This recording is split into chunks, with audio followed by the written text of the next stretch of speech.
Hi everyone, welcome to the dark side of YouTube. If you don't know me, my name is eyessassin. I am a rapper slash producer and average music enjoyer, of course also known as Asian Mark Zuckerberg. In this occasion I'm gonna shoot my opinions on new record by one of the most loudest rappers from United States of America, Expensive Pain by Meek Mill. So, without any further ado, let's get started.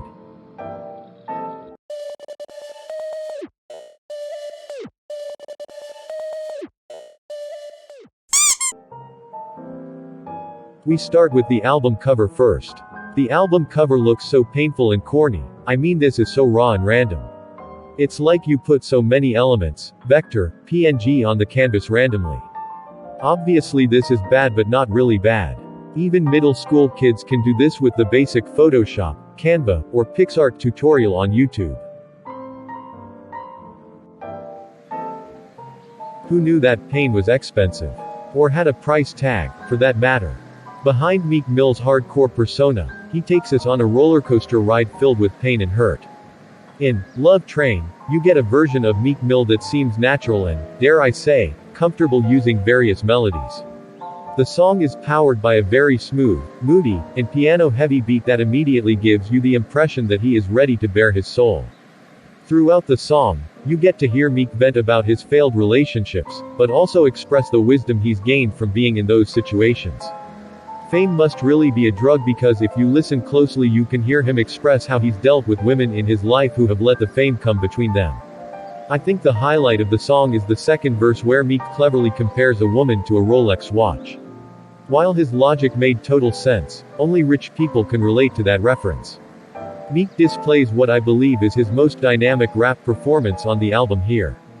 Doesn't Outside give you intro vibes, even though it's the second song on the album after Intro? The way I see it, this album has two intros, and Outside is a more effective intro type song.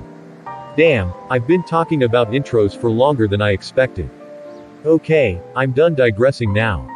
Outside, 100 miles per hour boasts the energy that we all have come to know and love from Meek. In the song, his flows are wacky, yet dynamic enough to not miss a beat. His charisma is on 1,000, and he absolutely assaults the instrumental in a way that only Meek can. Can we all take a moment and appreciate the transition in the production for a moment? I am quickly becoming convinced that Meek Mill makes music for people who lift extremely heavy weights at overcrowded gyms. Meek Mill, Lil Baby, and Lil Durk relentlessly go back to back to back. I have to be honest, when Sharing Locations dropped just over a month prior to the release of this album, I thought the song was pretty mid. However, within the past few weeks of digesting the song and hearing it within the flow of the Expensive Pain album, it actually works. The way Meek Mill, Lil Baby, and Lil Durk feed off of each other's energy all while matching flows and cadences is impressive. Additionally, this is one of the few songs on the project that actually delivers an insanely memorable hook, thanks to Lil Durk reminding us all that he hangs with all the murderers. It's strange that this song is called Sharing Locations, based on a Lil Durk one-liner in the first verse, especially when all three of them do not stick to that concept in their lyrics. Am I tripping? Doesn't it feel like Meek Mill is giving a PSA in Tweaking?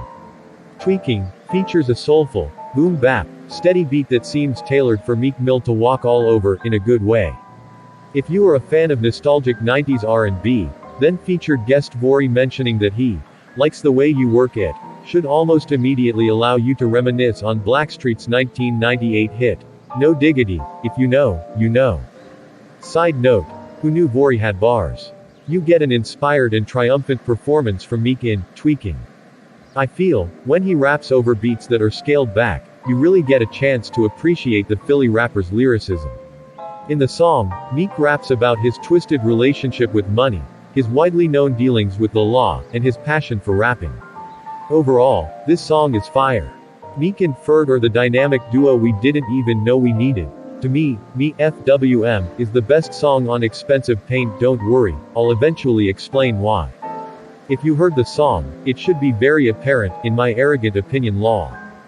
First of all, the simplistic and slowed down piano-driven beat reminds me of the lullabies I never received as a child.